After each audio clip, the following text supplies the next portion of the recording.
Welcome to the Journal of Samuel Kelly. Before we begin this episode, let me bring you up to speed on where we're at in Samuel's journeys. It's around October 1781. Samuel is sailing in the packet service fleet, which handles mail, freight, and occasionally passengers. Right now, most of his sailing voyages take him to Antigua, Jamaica, and the Leeward Islands, with the occasional voyage to England. There are some hostilities between the French and the Spanish and the British that Samuel has had to face in his voyages, although these have been minimal. I hope you enjoy this episode of the Journal of Samuel Kelly. On one voyage, many of the crew were attacked with excruciating pains in their bowels, and I believe nearly half of our men were confined to their hammocks. This disease our surgeons supposed to be the effect of poison. Accordingly, the copper boilers were examined, and a quantity of verdigris was discovered on the inside of the piece copper, which the cook's mate had neglected to clean, as usual. For my part, I escaped by not liking the pease soup, and as I was always fond of administering to the sick, I was employed by the surgeon to assist in dispensing the medicines, and in a few days, through mercy, they were all restored. At another time, by some carelessness, the lead beneath the fireplace covering the deck was melted, and the fire burnt through the deck. But providentially, the carpenter, going into his storeroom in the cockpit, discovered the fire overhead, and it was soon extinguished. Had it not been discovered so early, as the storeroom contained oakum, pitch, etc., the consequences might have been fatal, and our loss never accounted for. This ship being a contract one, our provisions were of infamous quality. The beef appeared coarse. The barrels of pork consisted of pigs' heads, with the iron rings in the nose, pigs' feet and pigs' tails, with much hair thereon. Each man had 6 pounds of bread and 5 pounds of salted meat per week, but neither beer, spirits, nor candle were allowed. When the topgallant sails were furled, we quitted the tops and took our turn to look out an hour at a time at the foretop masthead for vessels, and as it was always blowing weather when the topmen took their turn at the masthead, the motion at this extreme from the center was so great that unless we grasped very fast, it was sufficient to throw us to a considerable distance into the sea, and the sensation was so disagreeable, as if all our entrails were coming up into our mouths. This often caused vomiting, and made me dislike it so much that I parted with my clothes to those who would go up in my turn. I believe my greatcoat and hair mattress also went to hire a substitute. On our arrival in Carrick Road, Falmouth, the captain went on shore with the mail and his journal, but returned immediately to the ship in consequence of the post office requiring the journal to be made out in a different form than heretofore. Accordingly, the captain applied to the officers to do this for him, but at last he pitched on me. I therefore set to and effected the work, which I believe procured me some dinner in the cabin. Before now, to get a fresh bit, I have plundered a poor parrot of a bone of a fowl which the steward had given him, and chewed it up sweetly. Many a time, when wet and cold, and no dry clothes to shift, have I wished myself in any menial situation on shore. But when on land, knowing my father could not pay a premium with me, nor afford to maintain me while apprenticed, and being naturally proud, I was ashamed to draw back from the service I was in. During my stay at home between the voyages, my father was very indulgent, and used to say that as I always returned thin and meager from sea, that he wished me to have any kind of victuals that I fancied, that I might recruit my strength before I began another voyage. My wages I always gave to him, and he still provided my clothes to this period. But now, as he had nearly expended his money, he was at last obliged to sell his furniture, and go to lodgings where he became entirely a bedlayer and very low-spirited.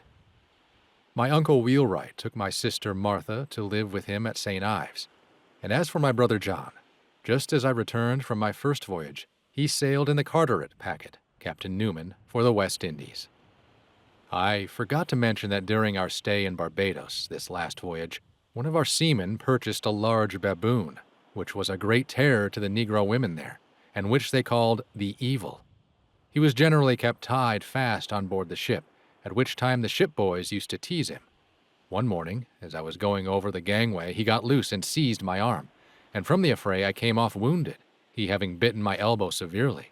He seldom ever dared to bite a man, but generally attacked the boys when he got loose. At sea, when he was at liberty, he used to visit us in the tops, and on his appearance we used to abandon the top and fly to the extremes of the yards. This was great diversion to the men, but was extremely unpleasant and even dangerous to the lads, and had not Providence interfered, in all human probability some in the fright would have fallen from the rigging into the sea. In bad weather, the baboon was tied in the galley by the fire, where, from the effect of smoke, he generally kept his eyes closed. One day, a boy ventured near to blow the fire, when he seized on him and bit his lip severely. We had a very eccentric boatswain's mate in this ship, who pretended necromancy and dealing with invisible beings. One night he went below in the dark to get something out of his chest, and after lifting up the cover on feeling for the article he wanted, he happened to place his hand on the baboon, which had got loose, and followed him to the chest. Being frightened, he let the cover fall on the creature so as to make him shriek, which hastened the retreat of the conjurer, who fled on deck and placed himself abaft the mizzenmast, and the fright occasioned him to have several fits even after we arrived in Falmouth, and, 'tis to be hoped, cured him of his infamous practices. On my arrival at Barbados, I was employed by the sailing master to sell his adventure on shore. Accordingly, being provided with a bag, it was stocked with plated buckles, ribbons, men and women's shoes, etc., and taking this on my shoulder, I landed at Bridgetown, and called at the doors and addressed the ladies that I discovered in the balconies, making a tender of my wares. I at length was accosted by an old seaman, who informed me that if I would follow him, he would show me a house where I could make sales. I immediately embraced the offer, and he conducted me to a house near the church, and on entering the door I perceived several women dressed very gaudily, and, not liking their appearance, I began to wish myself safe back into the street. But not wishing to give offense, I put the best face on the business and took out a piece or two of colored ribbon, which I was determined to ask an enormous price for. But to my great surprise, they gave me my price, and having secured the money, I was encouraged to go forward, though they were common prostitutes, and made a good morning's work. I then left the house, and in the street, meeting another of our lads with silk stockings on sale, I supposed they would be acceptable to my late customers, and accordingly took him with me, where he also made sales, keeping a good look for fear of pilferage. In passing again through the town, a girl called me, and I was conducted into a mean room, where I found a woman in bed. She pleaded illness, and said she wanted to look at my buckles on sale. Accordingly, I opened a bundle, supposed to be a dozen, and gave them to her to look at, but none pleased her. I therefore began to repack them, and finding only 11, I accused her with concealing a pair, on which she pretended to cry, and pleaded innocence, but she had secreted the buckles in the bed. At this place, going into the cook-room, a clumsy landsman kicked over a kettle of boiling water, a part of which entered my shoe, and disabled me for some time from going ashore. But at St. Kitts, though I could not get on my shoe, I tied up my foot in canvas, and shouldered my bag of merchandise again. Here I sold several articles to a watchmaker, who, taking advantage of my ignorance, paid me in light gold coin. But my employer on board came on shore and made him account for his baseness. Here we took on board a quantity of cases of Geneva, which was smuggled from the Dutch island of St. Eustatia, to carry to Jamaica as an adventure, in which as many of the crew as pleased took a part. On our arrival at Kingston, Jamaica, I was again saddled with my bag, and the sailing master being acquainted with a man here of the name of Byrne, who often purchased largely from the packets, he being also an officer in the customs, it was agreed between them that my employer's adventure should be deposited in Mr. Byrne's store, and that I should have my board in his house in order to make sale of the goods. One day, hearing the Earl of Harrington's regiment was encamped at some distance from the town, I selected such goods as I thought would answer, and set off for the camp, taking also a dozen or two gilt and ivory-headed walking canes under my arm. Arriving while the officers were at dinner, I therefore placed myself in a situation to attract their attention, and soon drew an officer from the table, who took one of my canes and went back to the mess room. Immediately a number of his companions sallied out and seized on the canes, with which they began fencing, and soon demolished one of the instruments, which rather alarmed me. I therefore entreated that they would not injure my property, on which an officer gave me his word that he would answer for the deficiency. I therefore waited patiently for the termination of the battle, when I sold a number of these articles, for which I was paid by the above officer. Being rather confused in my calculation of the amount by the affray, I retired under a tree to compose myself, and found I had received a trifle more than was due on the canes, and therefore took up my burden and returned to Kingston about sunset. I was not many days on shore before Mr. Byrne cast his eye on me as likely to be very serviceable to him. He therefore sounded me on the subject, and having promised me a liberal salary, I at last agreed to quit the ship on her sailing. He accordingly purchased a large desk for me to write at, and from this time employed me in his service, when I was not engaged in selling the Adventure. One day, he having purchased some chests of Castile soap from a ship from Charleston, he sent me with a gang of negroes to bring it home on a handcart, and on our return, being at a little distance from the soap, I happened to look around and discovered a negress named Lucky depositing some of the bars of soap in the hands of a woman at the corner of the street. This I recovered, and it taught me to look sharp after the slaves in future. Mr. Byrne had a Negro boy about 12 years of age named Cuffy, who was so fond of sugar that he frequently absconded and resorted to the wharves, where the article lay, and notwithstanding repeated whippings, he ran away twice while I was there. I was therefore dispatched in quest of him, and the first time, on inquiry for a little Negro boy with a brass collar on his neck, I was directed where to find him, and I soon discovered his head above a sugar hogshead, and on seeing me he stooped down, but I soon laid my hands on him. The next time he ran away I had more trouble to find him. At last I found him by the side of a large copper rum still, lying by the water's edge. I think he was employed in shaping a stick to get the sugar out of the holes in the casks, and the instrument he made use of was, I think, either a jawbone of a sheep or pig, as a knife, and looking into the still I discovered that it was his habitation at night, and here he had some molasses in a part of a glass bottle. On seeing me, he ran into the sea, but I made him come on shore and led him home, where he was tied to a large iron weight, and the cook flogged him with tamarind twigs. I saw several punishments inflicted on the poor slaves at Kingston. It is common when Negroes offend to send them to the workhouse to be punished.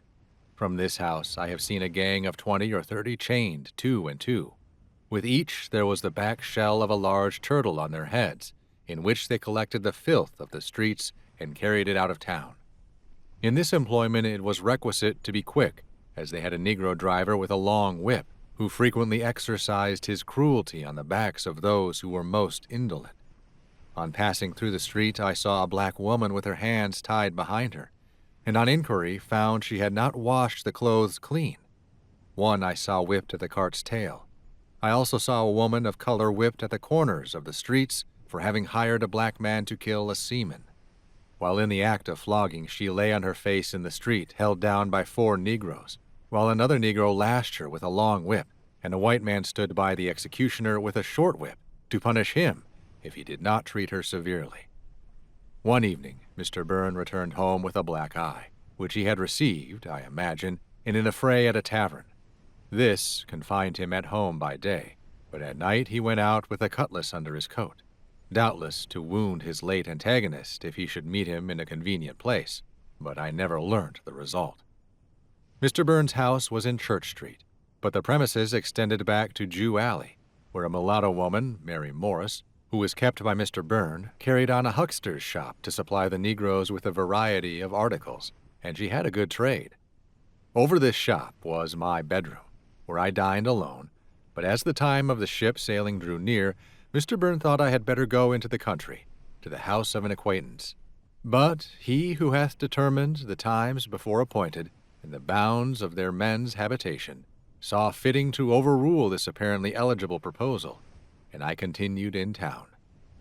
The sailing master, wanting to receive bills on London for the Adventure sold, I was dispatched to the paymaster of the forces to get a set of drafts for the money. But at night, instead of going on board the ship, I retired to my chamber, as close prisoner, leaving Mr. Byrne to account for my disappearance. The captain and other officers called on Mr. Byrne, but what excuse he made I know not, and as the sailing of the ship was now put off for, I think, 10 days, I continued in my bedroom by day, but sometimes ventured down late in the evening.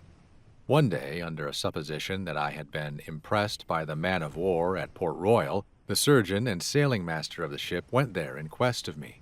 But making no discovery and having some little suspicion that I was in Mr. Byrne's house, they agreed to reconnoiter in the evening. Accordingly, they approached the door in Church Street, and seeing one of the boys, promised to give him some money if he would inform them where I was gone to. Accordingly, he gave the desired information, and they passed through the house and came down the yard where I was standing in the shop. I immediately fled down Jew Alley and was followed by the surgeon, who threatened me if I did not surrender, both officers having their sidearms.